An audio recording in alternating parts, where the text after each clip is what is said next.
Bismillahirrahmanirrahim. My name is Saleha Zulfikar. Welcome to my channel Grow with Saleha. Today's topic is the age of Johanson and poetry. The age of Johnson मतलब हम इसकी history को थोड़ा सा देखेंगे and poetry means कि हम इसकी पोइट्री की क्या कैरेक्टरिस्टिक्स थी और पोइट्स कौन कौन से फेमस थे वो डिस्कस करेंगे। सबसे पहले हम इसकी हिस्ट्री पे थोड़ी सी बात कर लेते हैं। इससे पहले मैं वीडियो बनाई थी मैंने 18th सेंचुरी लिटरेचर पे, जिसमें एज ऑफ पोप भी आ जाती थी और एज ऑफ जोहानसन भी आ जाती थी। उसको जब आप स्टडी करेंगे तो आपकी दो एजेस कवर होंगी, एज ऑफ पोप भी और एज ऑफ जोहानसन भी, जिसमें मैंने ओवरऑल कैरेक्टरिस्टिक्स बताई थी इन दोनों एजेस की। फिर से एक बार मैं थोड़ा सा बता देती हूँ कि कैरेक्टरिस्टिक्स ये थी कि आप सिंपल लिखें, स्ट्रेट फॉरवर्ड लिखें, क्लियर लिखें और जितने कम से कम वर्डिंग लिख सकते हैं किसी भी थॉट को कंप्लीट करने के लिए उतना लिखें, और एग्जेजरेशन बिल्कुल भी नहीं होनी चाहिए, रियलिज़म बेस्ड होना चाहिए, कोई सुपर नेचुरल और इमेजिनेशन और इमोशन पे बेस्ड कुछ भी नहीं होना चाहिए, जो कि कैरेक्टरिस्टिक्स थी एलिजाबेथन एज की। ठीक है, जिसको हम फर्स्ट रोमांटिक पीरियड भी कहते हैं, ये जहन में रखिएगा। क्यों? क्योंकि उसमें हम इमेजिनेशन बेस्ड बातें करते थे, पोइट्स फॉर एग्जाम्पल। ठीक है, अब क्या हो गया, एज ऑफ जोहानसन में ये इन कैरेक्टरिस्टिक्स की रिफ्लेक्शन आपको दिखेगी, लेकिन किसके वर्क में? जोहानसन के वर्क में, जिसकी वजह से इसको द एज ऑफ जोहानसन कहते हैं। ठीक है, ये समझ में आ गया कि इसको एज ऑफ जोहानसन क्यों कहते हैं। अब देखते हैं कि इसके अंदर हुआ क्या था। एज ऑफ जोहानसन जो थी dominated by doctor Samuel Johansson. Doctor Samuel Johansson की लिटरेरी कंट्रीब्यूशंस की वजह से इस एज को एज ऑफ जोहानसन कहते हैं। ओके, जब जोहानसन जो है वो 1784 में उसकी डेथ हो गई थी, तो क्लासिकल स्पिरिट जो था ना, लाइक 18th सेंचुरी जो मैं आपको बता चुकी हूँ जिसमें मैंने वीडियो बनाई है, उसको क्लासिकल लिटरेचर भी कहते हैं। अब उसके अंदर क्लासिकल लिटरेचर जो था वो उसमें क्रैक्स आने शुरू हो गए। ज़ाहिर है जो बड़ा पोइट था जोहानसन, उसकी डेथ हो गई तो क्लासिकल स्पिरिट में चेंजेस आने शुरू हो गए, और दूसरे जो राइटर्स थे उन्होंने अपने एक्सपेरिमेंट्स करना शुरू हो गए, क्योंकि जोहानसन तो जा चुका था जिसको वो कॉपी करते थे। तो अब के जो राइटर्स थे, अब के जो पोइट्स थे, उन्होंने अपने एक्सपेरिमेंट किया, मतलब न्यू चीज़ें ट्राई करने की कोशिश की, और उन्होंने दोबारा से इमेजिनेशन को पोइट्री के अंदर लाने की कोशिश की, जिस वजह से रोमांटिक स्पिरिट भी इस एज में देखा जा सकता है। ठीक है, रोमांटिक एज के फाउंडेशंस इस एज में देखी जा सकती हैं, जो कि अगली एज है ना, उसकी ग्लिम्पसेस इसमें देखी जा सकती हैं, झलक इसमें देखी जा सकती है, उसके साइंस देखे जा सकते हैं। ठीक है, और अब देखें क्या हुआ। ये तो सबको पता है जो भी लिटरेचर का स्टूडेंट है कि रोमांटिक एज जो इससे अगली एज है, उसकी ऑफिशियली जो शुरुआत हुई थी वो 1798 में वर्ड्सवर्थ और कॉलरिज के कंबाइंड वर्क, यानी जो कोलैबोरेशन में उन्होंने लिरिकल बैलेड्स लिखी थी, उससे हुआ था। लेकिन उससे पहले जो ग्लिम्पसेस दिखी थी वो इसी एज के अंदर, ये जो क्लासिज्म की एज मानी जाती है, जिसके अंदर क्लासिज्म के क्रैक्स जोहानसन की डेथ की वजह से हो गए, तो ग्लिम्पसेस दिखी जाने लगी रोमांटिसिज्म की। ठीक है, क्रैक्स आने लगे क्लासिसिज्म में, समझ आ गई। अब क्या हुआ कि अब जो है कुछ राइटर्स जो हैं वो स्टाइल रखते थे क्लासिसिज्म का, यानी हीरोइक क्लोज्ड कपलेट वो यूज़ करते थे, लेकिन थीम्स उन्होंने रोमांटिक पीरियड के डालना शुरू कर दिए, रोमांटिक थीम्स डालने शुरू कर दिए, इमेजिनेशन पे बेस्ड जो थे। समझ आ गई। इस तरह से हम कह सकते हैं कि इस एज को एज ऑफ ट्रांजिशन बोला गया है। ट्रांजिशन क्या है कि चेंजेस आ रहे थे, दरमियान में फंसी हुई थी, लाइक इसमें दो चेंजेस आ गए थे। लाइक एक तो क्लासिसिज्म भी किसी तरह चल रहा था, रोमांटिसिज्म भी आ गया, ओल्ड लिटरेचर तो चल रहा था, न्यू भी आना शुरू हो गया। लेकिन finally at the end of this century 1798 में आके न्यू ओल्ड पे जीत गया, यानी रोमांटिसिज्म की कैरेक्टरिस्टिक्स क्लासिसिज्म पे जीत गई, तब रोमांटिसिज्म स्टार्ट होता है। ठीक है, ये था इसका थोड़ा सा हमने जो बैकग्राउंड डिस्कस किया उसके बारे में। अब जो हम डिस्कस करते हैं कि पोइट्स थे एज ऑफ जोहानसन के, एज ऑफ जोहानसन का जो मेन पोइट था वो तो जोहानसन था, उसकी क्या कैरेक्टरिस्टिक्स थी हम उसके बारे में स्टडी करते हैं। तो इसमें यह था कि हमें पता है कि एज ऑफ जोहानसन जो है वो ट्रांजिशनल एज मानी जाती है, कि एक्सपेरिमेंट स्टार्ट हो गए थे, रोमांटिक रिवाइवल स्टार्ट हो गया था। क्या मतलब रोमांटिक रिवाइवल? अब हमारे जहन में क्वेश्चन आता है रोमांटिक एज तो बाद में स्टार्ट होगी, तो रिवाइवल कैसे? तो देखिए, एलिजाबेथन एज का एक और नाम है रोमांटिक एज। ठीक है, क्यों उसको रोमांटिक एज कहते थे? क्योंकि फीलिंग्स, इमेजिनेशंस और डेप्थ की बात की जाती थी उस एज के अंदर, उस एज की पोइट्री के अंदर। जो कि क्लासिसिज्म में आके बिल्कुल ख़त्म हो गई थी। लेकिन अब जब दोबारा से ये स्टार्ट होना शुरू हो गई, जिसकी वजह से इसको एज ऑफ रोमांटिक रिवाइवल कहते हैं, कि स्टार्ट होता है एज ऑफ जोहानसन में, ठीक है। उसके बाद क्या हो गया कि स्ट्रगल शुरू हो गई थी ओल्ड और न्यू चीज़ों में, यानी ओल्ड जो है क्लासिज्म को कहते हैं और न्यू मॉडर्न जो रोमांटिक थे, इनमें जंग शुरू हो गई। फाइनली जो है वो न्यू जीतेगा, ये मैं आपको पहले बता चुकी हूँ। अब ग्रेटेस्ट प्रोटैगनिस्ट जो था वो डॉक्टर जोहानसन था, और उसको इन्फ्लुएंस कौन कर रहा था, उसको सपोर्ट कौन कर रहा था, तो गोल्ड स्मिथ, ठीक है। ये दो राइटर्स थे जो एक दूसरे को सपोर्ट कर रहे थे क्लासिसिज्म को फर्दर चलाने में, ठीक है। उसके बाद क्या हो गया कि डॉक्टर जोहानसन कहता है कि लाइक डॉक्टर जॉनसन तो ट्रेडिशंस को ही मानेगा, क्लासिज्म को ही मानेगा। वो यही कहता था कि अपने एंशियंट राइटर्स को कॉपी करो और यही बेस्ट लिटरेचर है, हीरोइक कॉपलेट यूज़ करो, वही बेस्ट लिटरेचर है, ठीक है, इसके अकॉर्डिंग। तो ये इसी को सपोर्ट करता था डॉक्टर जॉनसन। इवन जब बैलेड्स वापस आना शुरू हो गई, बैलेड्स तो एलिजाबेथन एज की कैरेक्टरिस्टिक्स थी ना, रोमांटिक एज की, जब ये दोबारा आना शुरू की तो इसने उसको अपोज किया, ठीक है, उसने इसके खिलाफ आवाज़ उठाई, ठीक है। उसने कहा कि क्योंकि उसको पता था कि ये रोमांटिसिज्म के साइन है और मेरी क्लासिसिज्म की जो मैं जिसको सपोर्ट कर रहा हूँ उसमें क्रैक्स आने शुरू हो गए, इसलिए उसने पूरी कोशिश की कि वो क्लासिज्म को जारी रखे। लेकिन फिर जीत तो न्यू की ही हुई थी बाद में। अब ये थोड़ी सी मैंने इंट्रोडक्शन दे दिया आपको जोहानसन के बारे में।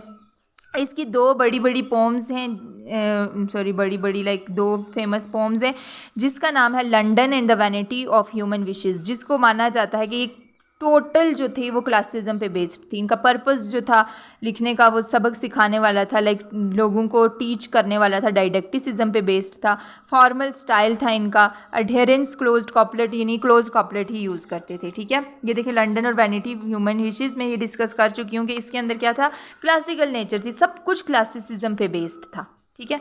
अब क्या हो गया कि जोहानसन जो है वो उस चीज़ के खिलाफ था कि ये जो पोइट्री में एक्सपेरिमेंट्स हो रही थी, न्यू चीज़ें हो रही थी, समझ आ गई। अब गोल्ड स्मिथ की बात करते हैं, जो कि दो राइटर्स को ज़हन में रखें जो क्लासिज्म को फोकस पे जोर दे रहे थे इस एज के अंदर, एज ऑफ जोहानसन में। तो वो एक जोहानसन है जिसको मैं डिस्कस कर चुकी हूँ। गोल्ड स्मिथ कैसे क्लासिकल था इसको भी देख लेते हैं। तो गोल्ड स्मिथ जो था ये इस चीज़ पे वो यकीन रखता था कि क्लासिसिज्म की जो पीक थी वो अगस्टन एज में हो चुकी है, अब इसको ही फॉलो करना चाहिए according to Goldsmith. Goldsmith कहता था कि पुराने जो राइटर्स हैं उनको फॉलो करो, ठीक है।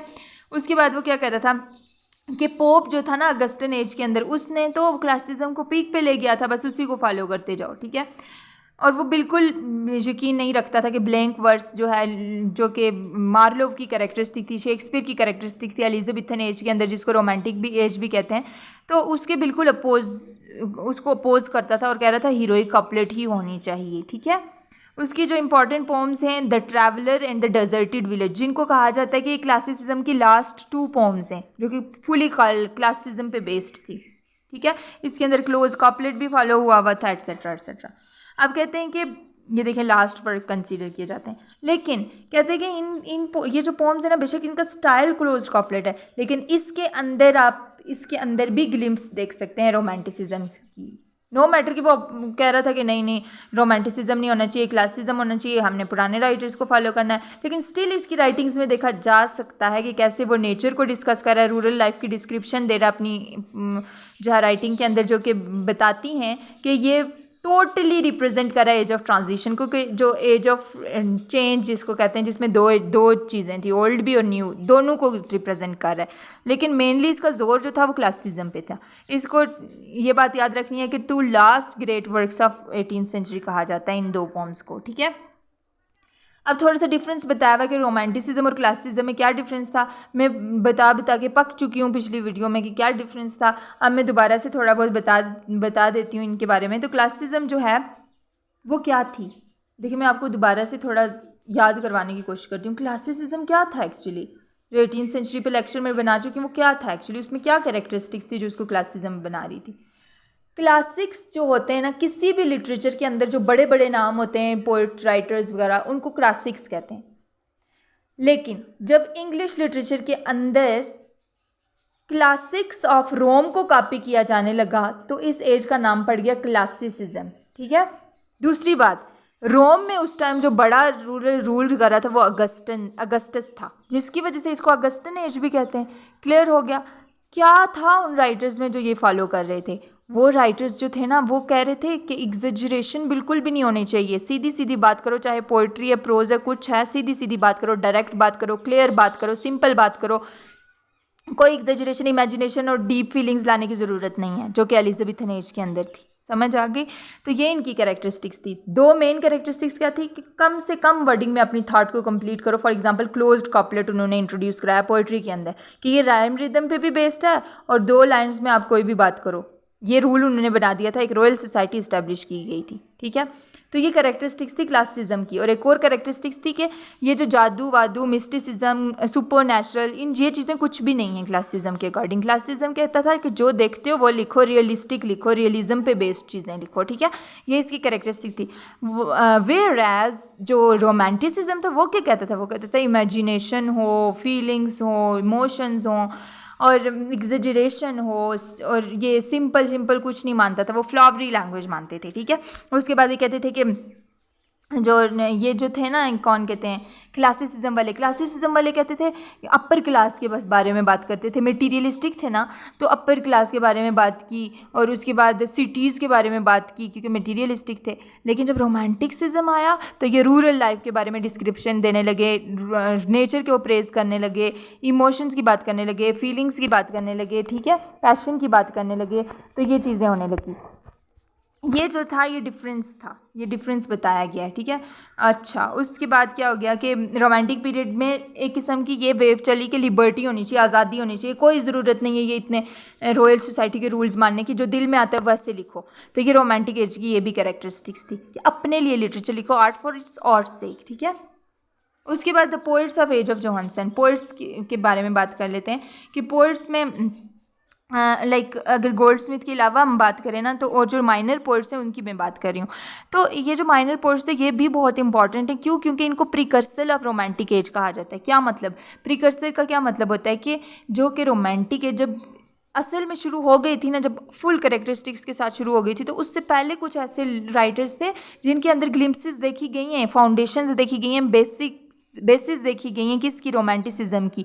लाइक वो जो थे वो अपने थीम या तो स्टाइल या तो किसी नेचर को प्रेज किया, तो ये चीज़ें उनमें देखी गई हैं जिसकी वजह से कहा गया है कि ये रोमांटिक एज से पहले के राइटर्स हैं और इन्हीं से सीख के आने वाली जो राइटर्स थे उन्होंने रोमांटिक एज को स्टार्ट किया था।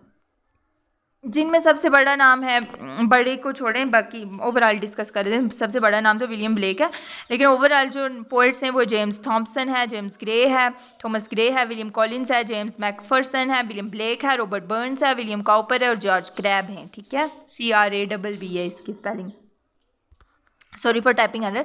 सो सबसे पहले हम देख लेते हैं कि जेम्स थॉम्सन कैसे जो है एक रोमांटिक टेंडेंसी शो करता है अपने वर्क के अंदर। तो कहते हैं कि ये सबसे पहला जो पोइट है जिसके अंदर रोमांटिक टेंडेंसी देखी गई है वो जेम्स थॉम्सन है। इसके अंदर कौन सी कैरेक्टरिस्टिक्स देखी गई हैं? तो कहते हैं कि इसने नेचर को ऑब्जर्व करना शुरू कर दिया था। फॉर एग्जांपल इसका एक वर्क है द सीज़न, उसमें देखा गया कि कैसे उसने फील्ड्स, खेतों वगैरह को, लकड़ियों वगैरह और ये नदियाँ, नाले और नहरें और कैसे ये वाइल्ड क्रीचर्स जो होती हैं, जंगलात को, नेचर को डिस्क्राइब किया। तो ये इसके अंदर कैरेक्टरिस्टिक्स देखी गई। दूसरी बात यह है कि इसने अपना स्टाइल भी जो है, ये तो थीम था ना, स्टाइल जो है वो भी इसने क्या किया, ब्लैंक वर्स चूज़ किया जो कि रोमांटिक एज की कैरेक्टरिस्टिक्स थी। तो ये सारी चीज़ें इसने फॉलो की, जिसकी वजह से कहा जाता है कि ये अर्लीस्ट जो है वो 18th सेंचुरी रोमांटिक पोइट माना जाता है, प्रिकर्सर माना जाता है, ठीक है। उसके बाद इसने स्पेंसेरियन स्टेंजा भी फॉलो किया और इसकी पोइट्री जो थी ये डायडेक्टिक नहीं थी बल्कि डिस्क्रिप्शन दे रही थी और इंजॉय, प्लेजर की फीलिंग दे रही थी।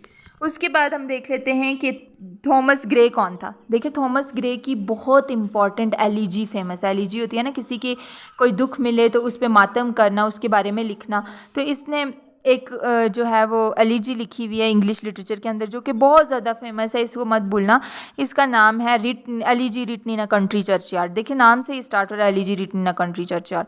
बेस्ट नाउन इंग्लिश लैंग्वेज में ये एलिजी मानी जाती है, इसको मत भूलना, ठीक है।